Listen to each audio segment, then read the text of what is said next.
Hello everyone, welcome to Chanakya academy Patna 69th BPSC PT crash course session. यह Abhyudaya series में मैं again history के एक बहुत ही इंपॉर्टेंट टॉपिक को कवर करने जा रहा हूं and that is related with revolt of 1857। तो अगर हम रिवॉल्ट ऑफ 1857 की बात करें तो यह जो रिवॉल्ट ऑफ 1857 था, या one of the major revolt बोला जाता है अगेंस्ट द ब्रिटिश अथॉरिटी और ब्रिटिश ईस्ट इंडिया कंपनी।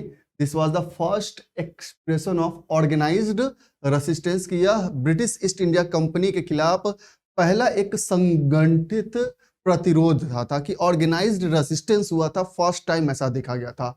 अब इस रिवोल्ट को अलग अलग हिस्टोरियंस अलग अलग इसका नेमिंग करते हैं, अलग अलग नाम से इसका दिया जाता है। कोई से फर्स्ट वॉर ऑफ रिवोल्ट कहता है, कोई से सिपोय म्यूटिनी कहता है। तो जैसे कि हम बात करें, जो ब्रिटिश हिस्टोरियंस हैं उनके अकॉर्डिंग यह जो रिवोल्ट है एक सिपोय म्यूटिनी है, मतलब सिपाहियों का एक विद्रोह था। जो इंडियन या बहुत सारे जो इंडियन हिस्टोरियंस है उनका कहना है कि this is a Indian mutiny, the great rebellion and the Indian insurrection और रिवोल्ट ऑफ 1857। वहीं विनय दामोदर सावरकर, जो वीडी सावरकर है, इस रिवोल्ट को फर्स्ट वॉर ऑफ इंडिपेंडेंस की संज्ञा देते हैं। तो जो 1857 का जो रिवोल्ट है वो हर एक हिस्टोरियंस के लिए अलग पर्सपेक्टिव से वो इस रिवोल्ट को देखते हैं। किसी का कहना है कि इसमें सिर्फ सिपाहियों का इन्वॉल्वमेंट था, दैट्स वाई ये एक सिपोय म्यूटिनी है। किसी का कहना था कि भले ही ये स्टार्ट हुआ था सिपोय म्यूटिनी के रूप में, लेटर ऑन बहुत सारे लोग इसमें पार्टिसिपेट्स किए थे। जो प्रिंसेस थे, इवन रानी लक्ष्मीबाई हो, चाहे वीर कुंवर सिंह हो, चाहे तात्या टोपे हो, हर किसी ने इसमें पार्टिसिपेट किया था। तो सिर्फ यह एक सिपोय म्यूटिनी नहीं है। अगर हम सबसे पहले कॉजेज की बात करें कि what are the major causes behind the revolt of 1857, तो इसकी कॉजेज की हम बात करें तो इसके बहुत सारे कॉजेज हैं। जैसे अगर हम पॉलिटिकल कॉज की बात करते हैं तो सब्सिडियरी अलायंस, जो कि सबसे मेजर एक कॉज है, जो लॉर्ड वेलेस्ली के द्वारा जो इसे इम्प्लीमेंट किया गया था, जिसमें बेसिकली जो भी इंपायर्स होते थे इस सब्सिडियरी अलायंस के थ्रू जो उनका जो कह सकते हैं कि जो पावर है वो रिड्यूस हो जाता था। और उसके बाद जो सेकेंड इंपॉर्टेंट कॉज था वो आपका डॉक्ट्रिन ऑफ लैप्स था कि अगर कोई ये लॉर्ड डलहौजी के द्वारा इंप्लीमेंट किया गया कि अगर किसी का पास नेचुरल हायर नहीं है तो उसके अगर कोई किंग है और उसका नेचुरल हायर नहीं है तो उसके किंगडम को ब्रिटिश अथॉरिटी के पास चला जाएगा। उसके बाद एनेक्सेशन ऑफ अवध, कि जो नवाब ऑफ अवध थे उनको मैल एडमिनिस्ट्रेशन के नाम पे अवध को कैप्चर कर लिया गया। So these are the major political causes of the revolt of 1857। फिर सोशियो रिलीजियस कॉज की हम बात करते हैं तो एक्ट ऑफ 1813 आता है, जिस एक्ट ने इंडिया में क्रिश्चियन में जो मिशनरीज हैं उन्हें क्रिश्चियनिटी इम्पार्ट करने के लिए अलाउ कर दिया। जो कि सबसे ज्यादा इसका जो इफेक्ट देखा गया वो ट्राइबल एरियाज में था। तो जो क्रिश्चियनिटी में कन्वर्जन, जो कह सकते हैं कि एक रिलीजियस इंटरफेरेंस इससे बढ़ गया था इंडिया में। तो यह act of 1813 is also one of the major cause. Law interference with custom and tradition like sati प्रथा, विडो रीमैरिज, हालांकि यह सोशल रिफॉर्म्स थे। सती प्रथा राजा राम मोहन राय के हेल्प से इसे लाया गया, विडो रीमैरिज अलाउ किया गया, या फिर आप कह सकते हैं जो चाइल्ड मैरिज है उसे प्रोहिबिट किया गया। लेकिन जो ऑर्थोडॉक्स उस समय इंडियंस थे, जो सोसाइटी में लोग रहे थे, वह इस तरीके से यह देख रहे थे इन सब चेंजेज को, रिफॉर्म्स को, कि यह जो ब्रिटिश अथॉरिटी है वह उनके कस्टम में, ट्रेडिशन में इंटरफेरेंस कर रही है। आफ्टर दैट अगर हम बात करें इकोनॉमिक कॉजेज की, तो सबसे बड़ा इकोनॉमिक कॉजेज में जो रेवेन्यू फार्मिंग का सिस्टम लाया गया था वारेन हेस्टिंग के द्वारा। आफ्टर दैट लॉर्ड कॉर्नवालिस ने जो परमानेंट सेटलमेंट एक्ट लाया था। परमानेंट सेटलमेंट में बेसिकली क्लॉज था सनसेट क्लॉज, कि अगर सनसेट क्लॉज में यह था कि अगर जिस दिन यह डिसाइड होता था कि जमींदार को टैक्स पे करना है, रेवेन्यू पे करना है, और उस दिन शाम तक सूर्य ढलने से पहले अगर वो टैक्स पे नहीं करता था तो उसकी जमींदारी छीन ली जाती थी। तो जमींदार भी क्या करते थे, जो पीजेंट्स को काफी सप्रेस करते थे कि ऑन टाइम पेमेंट करने के लिए। उसी तरीके से आपका रैयतवाड़ी है, महलवाड़ी है, जो काफी इकोनॉमिक एक्सप्लॉयटेशन करते थे पीजेंट्स का। And next one is agriculture stagnancy, कि रेवेन्यू तो काफी ज्यादा टैक्सेस वसूलते थे लेकिन वो एग्रीकल्चर जो था वो स्टैग्नेंट हो चुका था, जिससे कि जो भी पीजेंट्स थे, फार्मर्स थे, उनको कोई भी कह सकते कि बेनिफिट एक्स्ट्रा नहीं हो रहा था। एग्रीकल्चर में स्टैग्निटी आ चुकी थी। Ruin of trade and handicraft, क्योंकि वहां पे अब ब्रिटेन में इंडस्ट्रियल रिवॉल्यूशन हो चुका था। तो ब्रिटिश यहाँ से क्या करते थे, रॉ मटेरियल्स ब्रिटेन में ले जाते थे, वहां से जो रेडीमेड होते थे, मैन्युफैक्चर्ड गुड्स होते थे, वो इंडिया में आके सेल करते थे, जिससे कि इंडिया का जो होममेड हैंडीक्राफ्ट इंडस्ट्रीज था वह डिस्ट्रॉय हो गया। और नंबर ऑफ फेमाइंस, चाहे वो बंगाल का फेमाइंस हो, चाहे बहुत सारे अदर फेमाइंस है, जिसके कारण भुखमरी की स्थिति आ गई थी। और ये सारे मेजर इकोनॉमिक कॉजेस थे behind the revolt of 1857। Military cause की हम बात करते हैं, रिसेंटमेंट अमंग सिपॉय कि जो सिपॉय थे उनके अगेंस्ट में कह सकते हैं कि नाराजगी थी ब्रिटिश अथॉरिटी के अगेंस्ट में, कि सेम रैंक में होने के बावजूद भी उन्हें कम पैसा दिया जाता था, कम उन्हें रिस्पेक्ट दिया जाता था, सैलरी उनकी कम थी, वेजेज उनके कम थे। उसके बाद जनरल सर्विस इनलिस्टमेंट एक्ट पास किया गया ब्रिटिश ईस्ट इंडिया कंपनी के द्वारा। इसमें बेसिकली क्या था कि जो भी इंडियन सिपाही थे उन्हें आउटसाइड स्टेट्स में, मतलब बाहर जाके भी वो ब्रिटिश अथॉरिटी के लिए काम करना था।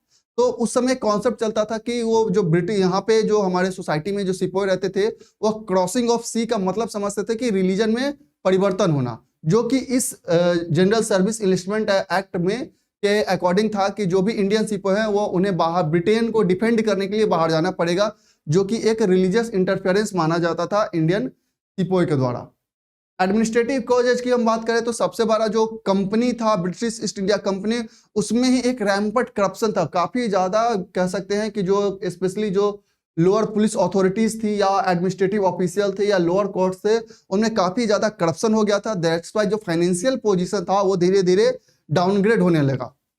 इन्फ्लुएंस ऑफ आउटसाइड अगर हम बात करें कि आउटसाइड इन्फ्लुएंस क्या था, तो फर्स्ट अफगान वॉर हो या पंजाब वॉर हो या क्रिमियन वॉर हो, इससे काफी ज्यादा जो इंडियंस थे वो इन्फ्लुएंस हुए थे कि अगर ऐसे छोटे छोटे कंट्रीज जो है वो ब्रिटेन को बहुत ही टफ फाइट दे सकते हैं, हरा सकते हैं, तो आखिर इंडियंस क्यों नहीं कर सकते हैं।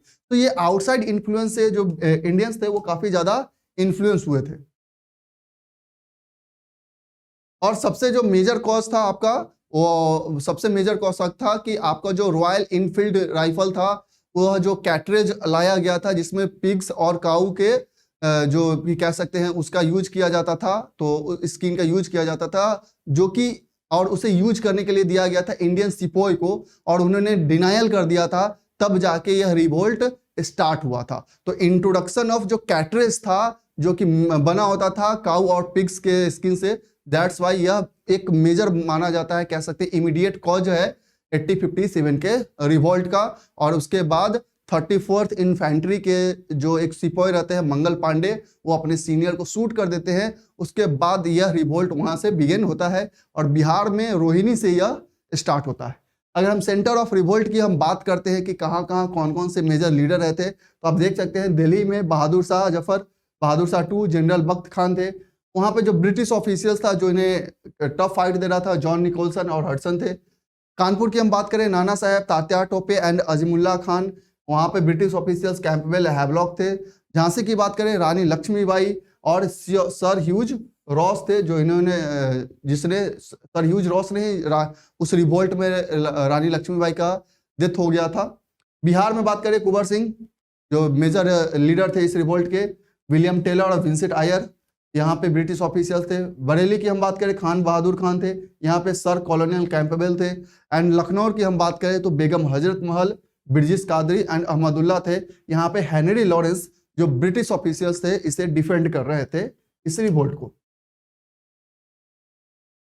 अब हम बात करते हैं फेलियर क्यों हो गया ये, आखिर इतना ज्यादा बड़ा रिवोल्ट था, लोगों में इतना अधिक कह सकते हैं कि ब्रिटिश अथॉरिटीज के अगेंस्ट में रिसेंटमेंट जाग चुका था, तो फिर भी यह क्यों फेलियर हो गया।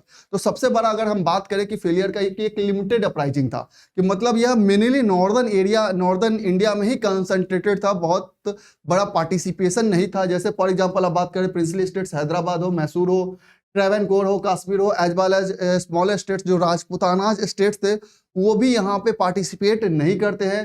Southern province did not take part in it. और जैसा कि जस्ट हमने डिस्कस किया कि यह नॉर्दर्न इंडिया में ही कंसंट्रेटेड था, और मेजर प्रिंसली स्टेट्स और इवन जो राजपूताना स्टेट्स भी थे जो वो रिवोल्ट ऑफ 1857 में पार्टिसिपेट नहीं करते हैं।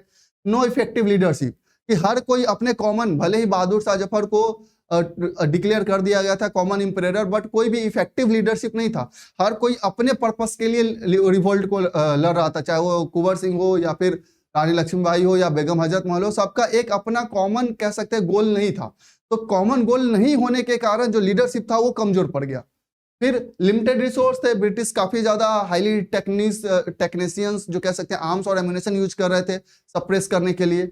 No participation of middle class, और यहाँ पे भी जो मिडिल क्लास थे वो पार्टिसिपेट नहीं करते। उनका मानना था कि ब्रिटिश इंडिया का डेवलपमेंट तभी हो सकता है जब ब्रिटेन यहाँ पे रहेगा। रिजल्ट्स की हम बात करें कि आखिर इस रिवोल्ट का क्या क्या मेजर रिजल्ट्स हुआ, तो हम रिजल्ट्स की अगर बात करें तो एंड ऑफ कंपनी रूल को समाप्त कर दिया गया और direct rule of British crown start किया गया। अब जो अथॉरिटी थी वह क्राउन ऑफ ब्रिटिश क्राउन के पास चला गया। रिलीजियस टॉलरेंस, इसमें भी अब टॉलरेंस देखा गया कि जो इंटरफेरेंसेस था उसे कम कर दिया गया। साथ ही साथ एडमिनिस्ट्रेटिव चेंजेस किए गए। अब यहाँ गवर्नर जनरल को वायसराय के रूप में, यहाँ पे जो गवर्नर जनरल ऑफ इंडिया था उसका पोस्ट को वायसराय ऑफ इंडिया के रूप में कन्वर्ट कर दिया गया। साथ ही मिलिट्री रीऑर्गेनाइजेशन किया गया कि जो यूरोपियन और इंडियन सिपाही थे उनका जो कंपोजिशन था, रेशियो था, उसमें चेंजेस लाया गया। और जो कह सकते हैं कि जो हायर पोस्टर्स थे वो सिर्फ यूरोपियन को ही एलोकेट किए जाने लगे थे। तो ये था बेसिकली एक शॉर्ट आपका डिटेल था कि रिवोल्ट ऑफ 1857 में क्या क्या इंपॉर्टेंट चीजेस थी, क्या उसके फैक्टर्स थे, क्यों फेल हो गया, कौन कौन से लीडर्स थे जो इसमें इन्वॉल्व थे। So that's all for today, thank you.